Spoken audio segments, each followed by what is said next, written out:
you can see the apostolic governance, the 12 ministries. The 12 ministries will be responsible and accountable for these 12 pillars.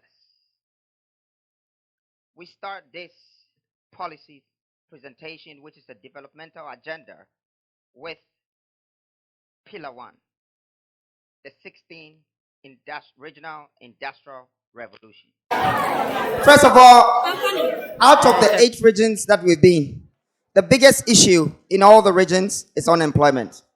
The ratio right now is almost 70%.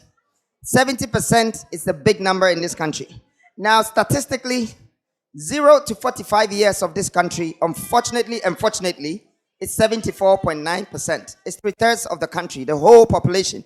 3/3 of this country is the youth. And they are no employment. One problem that I've seen in this country is that out of the 700,000 people who will graduate every year, this is off record, would be more, it will be millions, but this is on record. Now, these people would not have any vacancies because we don't have the jobs. The jobs can only come from industrialization. The governments have not continued the industrialization that Kwame Nkrumah started. Industrialization is the only foundation that can build a nation. There is no way we can escape the fact that if you don't have industrial platforms, you cannot feed the country with jobs. It is the number 1 basic necessity. So we are coming with 16 regional industrial revolution, changing the dynamics of the country. Employment, we will chase every resources in every region. That is why we are here. We're listening to you. We are taking notes what your needs are. And at the same time, we've done the research over your resources. We know what you have here. We know what you benefit from. We know what you're going to get profits from. And we are going to bring that revolution to industrialize the region, to create jobs, and to boost that economy of that particular region. Using only one region to control this whole country, that is Accra. That is wrong. We are going to stop it, and through that, a lot of jobs will come to the youth. So all those who come and ask me about jobs, about the youth, that is one of the solutions. 2, I would make sure that there is a capital seed for all startup businesses. It is very easy for the youth. My simple KPI resolution would be that if you are able to double just 30,000 Ghana to 60,000 Ghana in a year, we will double it again for you. That means you're a businessman. That means you're an entrepreneur. We will help to push you, because I want to be able to create 1 million millionaires even in my country. And guess what? You want to know? Making money is not hard working, it's hard thinking. But if I made 1 million millionaires in this country and I decide to take 10% from the million, it's 100,000. Times it by 1 million and see how rich I become. I will have 100 billion cities. You see? But I would have made all of you a millionaire. And you would have made me a multi-billionaire. So when you're making people money, they make you money too. When you have good intentions to give people a better life and a better value, you are becoming richer. The people who are the richest people in this world, they have employed maybe 1,000, 2,000, 5,000, 10,000, 100,000. They don't know their workers, but they pay them every month. That's why they're successful. Extremely, because they are significantly adding value to other people's life. I want to take the next question, please. The new force. And it has Waba. The new force. About your very Mr. Penny there. Yankates, may share your loan. Lazy Juma. Yet you loan, pa. If you are at Apple French, there is the Juma. 1, 2, light off, 1, 2, light off, You have to prepare the Meskayasa. And you may prepare. It's in Pade, Yankates, Yashi, and a day. Yes, loan the agent of 50 years, Juma. Not who saw the prepared on the Serbian. I was not going to buy a Kwame, Madame. Thank you. So, energy is one of the most important power source in this world. When Thomas Edison When Thomas Edison introduced AC into this world, he did it with a man called J.P. Morgan. He tried it 11,000 times before it worked. But he was very confident that it will work. When we discovered light in this world, it was 80 something. By 1901, the whole world was lit up. People had started to manufacture, to industrialize things. So energy changes the world. And we need to find 7 to 8 different sources of creating that energy. We are still using the dam that maybe Kwame Nkrumah built. We're still begging some people to bring us some generators and power source and all of that. Well, to build megawatts is very important. You need gas.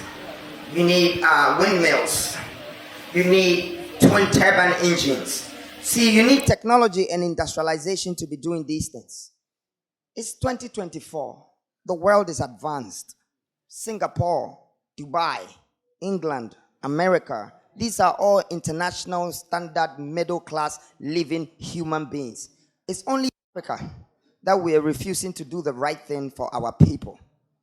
We will rather play with the light and increase the tariff and take the poor people's last money from them. And then we use that money to go and pay for some interest of some loan that people have collected and shared it for themselves. I don't think this is governance. I think the time has come that we all come together and change this bad thinking and mindset that is destroying all of us. You know, it's toxic. It's not good for living. The environment, there is too much poverty. There is too much enviness. There's too much jealousy. There's too much anger. This is negative. It is bad for us. It's bad for our children. Imagine an innocent child that is going to grow up to realize that, yes, my father doesn't have a job now and my mother doesn't have a job and therefore I'm kicked out of school. So what is my hope? And one day, how am I going to get a job? I mean, how long are we going to live like this? The question I'm asking myself. But if you want to help me answer this question, then let's all come together and ask ourselves that how long are we going to live like this? Maybe 40% of this country still doesn't have the means to have energy. I can tell you that I live in air conditions, but when I pass, like maybe in Sawam, there's no more air conditions. Unless someone that is getting government money or a little bit more successful than the average person. The heat is burning them, and they might not have hospitals in their regions. There are no jobs, and there's so much promises. And it's been 8 years, 4 years, 8 years, 4 years. People have had promises. Some of them have grown gray hair, and the promise has not come. They're on their way to die, and they're still waiting for promises. I want to tell the people here that, listen, let's not follow promises. Let's live for a purpose. Let's have a purpose to be here. And let's think of doing something good to change our people, to change ourselves, and not just our family, but our country, our people. Yes, the littering around. If there was beans that was taking all, it can be recycled and it can do something to things. Let's stop being ignorant. And let's not only put the blames also on the government. Let's also remember that the public makes the government and the government doesn't make the public. It is you that put him there. Without you, he's not there. It's your voice. It's your thumb. It's your decision. Let's wake up as a country. Let's build the youth, the young people who will become car makers, car designers, will become creative people, technological geniuses. Let's build some spaceships. Let's send some astronauts up in the skies. Let's find out something. Let's also show the world that we can do something. Let's mine our own gold. Let's build our own currency. Let's stop begging. Let's stop waiting and think that the government is supposed to come and do it for us. We need to come together and need to understand. We need to start to understand that it's a lot of us. It's 33 million of us. It doesn't take one person to control all of us. It doesn't take 5 people to control all of us. But it takes the men and the women, the boys and girls of this country to build a country and to make a nation. Start to feel like you're responsible for this country. Start to change your ways of thinking. Change your mindset. Change your mentality. Change your behavior. Change your mannerism. Change. Change is important.